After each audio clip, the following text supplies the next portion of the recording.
പരബ്രഹ്മസ്വരൂപനായ ഭഗവാൻ ശ്രീനാരായണ ഗുരുദേവ പാദകമലങ്ങളിൽ ശതകോടി പ്രണാമം. സജ്ജനങ്ങളായ പ്രിയാത്മ സഹോദരരെ, ഇന്ന് നമ്മൾ ആത്മോപദേശ ശതകം 42 മന്ത്രമാണ് മനനത്തിനായി എടുത്തിട്ടുള്ളത്. 42 മന്ത്രം ഇപ്രകാരമാകുന്നു.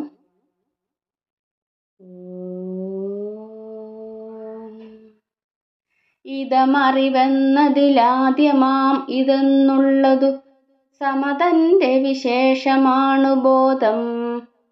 മതി മുതലായവയൊക്കെ മാറിമേൽ സദ്ഗതി വരുവാൻ ഇതിനെ ഭജിച്ചിടേണം. ഇതമറിവെന്നതിൽ ആദ്യമാം ഇതെന്നുള്ളതു സമതന്റെ വിശേഷമാണു ബോധം. മതി മുതലായവയൊക്കെ മാറിമേൽ സദ്ഗതി വരുവാൻ ഇതിനെ ഭജിച്ചിടേണം. നമുക്ക് വരികളുടെ അർത്ഥം നോക്കാം.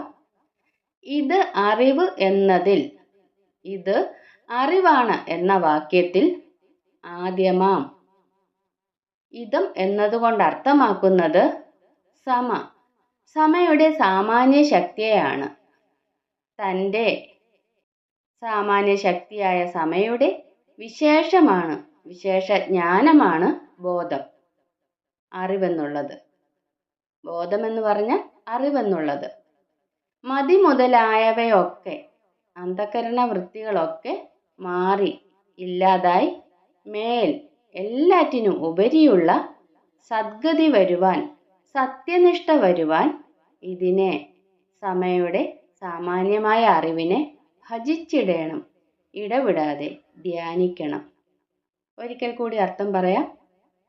ഇത് അറിവാണ് എന്ന വാക്യത്തിൽ ഇതം എന്നതുകൊണ്ട് അർത്ഥമാക്കുന്നത് സമയുടെ സാമാന്യ ശക്തിയെയാണ്. സാമാന്യ ശക്തിയായ സമയുടെ വിശേഷ ജ്ഞാനമാണ് അറിവ് എന്നുള്ളത്. അന്ധകരണ വൃത്തികളൊക്കെ ഇല്ലാതായി എല്ലാറ്റിനും ഉപരിയുള്ള സത്യനിഷ്ഠ വരുവാൻ സമയുടെ സാമാന്യമായ അറിവിനെ ഇടവിടാതെ ധ്യാനിക്കണം. നമുക്ക് ഈ വരികളുടെയും ആന്തരികമായ അർത്ഥതലത്തിലേക്കൊന്ന് പോകാം. ഈ ശ്ലോകത്തിലാണെങ്കിൽ തൃപ്പാദങ്ങൾ സമയ എന്ന അറിവിൻ്റെ ശക്തിയെ ഉദാഹരണ സഹിതം വിശദീകരിക്കുകയാണ്. ഇത് അറിവ് എന്ന വാക്യത്തിൽ ഇതെന്ന സാമാന്യവും അറിവെന്ന വിശേഷവും പ്രകടീഭവിച്ചിട്ടുണ്ട്. കഴിഞ്ഞ ശ്ലോകത്തിൽ നമ്മൾ പറഞ്ഞ ഉദാഹരണം പോലെ പെട്ടെന്ന് മനസ്സിലാക്കാൻ കഴിയുന്ന ഒരു ഉദാഹരണമല്ല ഇത്. കാരണം ധ്യാനാത്മകമായ മനസ്സുകൊണ്ട് മാത്രമേ ഈ വാക്യത്തിൻ്റെ അർത്ഥത്തെ അതിൻ്റെ സ്പഷ്ടമായ അർത്ഥത്തിൽ ഗ്രഹിക്കുവാൻ നമുക്ക് കഴിയുകയുള്ളൂ. ഒന്നായി അറിയുന്നതാണ് സമ. അങ്ങനെയാണെങ്കിൽ ഇവിടെ പറയുന്ന അറിവ് ഒന്നേയുള്ളൂ. സമയെന്ന് പറയുന്നത് ഒന്നായിട്ട് അറിയുന്നതാണ്. അങ്ങനെ ആവുമ്പോൾ ഇവിടെ പറയുന്ന അറിവ് ഒന്നേയുള്ളൂ. ഞാനൊരു വസ്തുവിനെ കാണുന്നു, ഒരു ശബ്ദത്തെ കേൾക്കുന്നു, ഒരു പ്രത്യേക മണത്തെ അനുഭവിക്കുന്നു, രസം രുചിക്കുന്നു, സ്പർശം സ്പർശിക്കുന്നു. ഇവയൊക്കെ ഓരോ അറിവുകളാണ്. ഞാനൊരു റോസാപ്പൂവിനെ കാണുന്നു എന്ന വാക്യത്തിൽ ഞാൻ കാണുന്നവൻ കാണപ്പെടുന്ന വസ്തുവായ റോസാപുഷ്പം അല്ലേ? ഞാനൊരു റോസാപ്പൂവിനെ കാണുന്നു എന്ന് പറയുമ്പോൾ ഞാൻ ആരാണ്? കാണുന്നവനാണ്. കാണപ്പെടുന്ന വസ്തുവാണ് റോസാപുഷ്പം.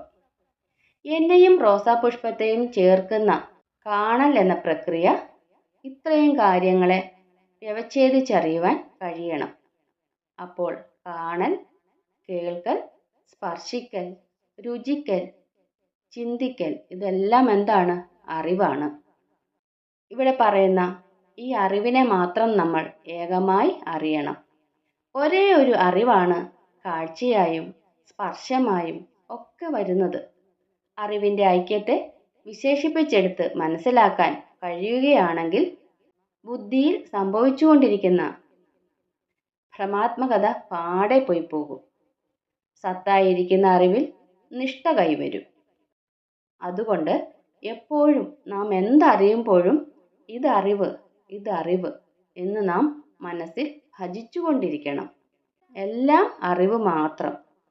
അറിവിൽ നിന്ന് അന്യമായിട്ട് ഒന്നും തന്നെയില്ല.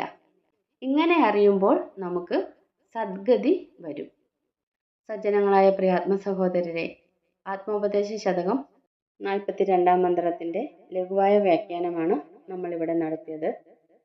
അടുത്ത ദിവസം അടുത്ത മന്ത്രവുമായി നമുക്ക് കണ്ടുമുട്ടാം. ഗുരുവും ശ്രീനാരായണ ധർമ്മം വിജയിക്കട്ടെ.